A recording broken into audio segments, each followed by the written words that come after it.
আজ আমরা এখানে ইতিহাসের কিছু নারীর বিষয় জানতে আসিনি, বরং এমন কিছু জীবনের সম্পর্কে জানতে এসেছি যা আমাদের প্রত্যেকেরই জীবন আলোকিত করে তুলবে। নবী সাল্লাল্লাহু আলাইহি সাল্লামের স্ত্রীগণ অর্থাৎ বিশ্বাসীদের মাথা উম্মাহাতুল মুমিনিন এবং নবী সাল্লাল্লাহু আলাইহি সাল্লামের পরিবারের অন্যান্য মহিয়সী নারীরা প্রত্যেকেই নিজ নিজ পক্ষে শক্তিশালী ছিলেন। তাদের জীবন থেকে আমরা আজকের দিনের নারী হিসাবে যা শিক্ষা পাই তা গভীরভাবে এখানে বোঝার চেষ্টা করব। সংকটের মর্যাদা দিয়ে এবং পরিস্থিতির ধৈর্য দিয়ে মোকাবিলা করেন মারিয়া আল কিবতিয়া রাদিয়াল্লাহু তাআলা আনহু। এর হৃদয়স্পর্শী জীবন সম্পর্কে আমরা শুনবো। কোনো নতুন স্কুলে গেলে বা কোনো অপরিচিত জায়গায় গেলে আমাদের প্রায় একা লাগে, তাই না? কিন্তু মিশর নামের দূর দূরান্ত থেকে মদিনায় নবীগৃহে এসেছিলেন এক মহিয়সী নারী মারিয়া রাদিয়াল্লাহু তাআলা আনহু। তার জীবন থেকে আমরা শিখি ধৈর্য ও মর্যাদা কিভাবে দিতে হয়।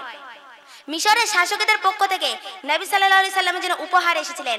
মারিয়া রাদিয়াল্লাহু তাআলা আনহু মদিনায় এসে ইসলাম গ্রহণ করেন আর একজন নিষ্ঠাবান মুসলমানের মতন জীবনযাপন শুরু করেন। নবী সাল্লাল্লাহু আলাইহি সাল্লাম তার পক্ষে সম্মানীয় ছিলেন, কিন্তু নতুন পরিবেশ মানিয়ে নেওয়াটা সহজ ছিল না। তাকে অনেকের কাছে একাকৃত ও অসম্মান বোধ করতে হয়েছে, কিন্তু সে কারো কাছে অভিযোগ না জানিয়ে আল্লাহ তাআলার উপর ভরসা করে সবুর করেছিলেন। তার এই ধৈর্যের ফল আল্লাহ সবচেয়ে বড় উপহার দিয়েছিলেন পুত্র ইব্রাহিম।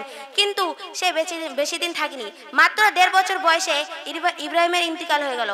এর চেয়ে বড় কষ্ট মায়ের জন্য আর কি হতে পারে। তা সত্ত্বেও মারিয়া রাদিয়াল্লাহু তাআলা আনহু আল্লাহর সিদ্ধান্তে ধৈর্য ধারণ করেছিলেন। তাই তার জীবন থেকে আমরা শিখি মানুষ কষ্ট দিবে, মানুষ ক্ষতি করবে, কিন্তু সেটা ঈমানের শক্তি, ধৈর্য, মর্যাদার সহিত লড়াই করতে হবে। তাতে আল্লাহ তাআলা আমাদের সর্বোচ্চ প্রতিদান দিবেন।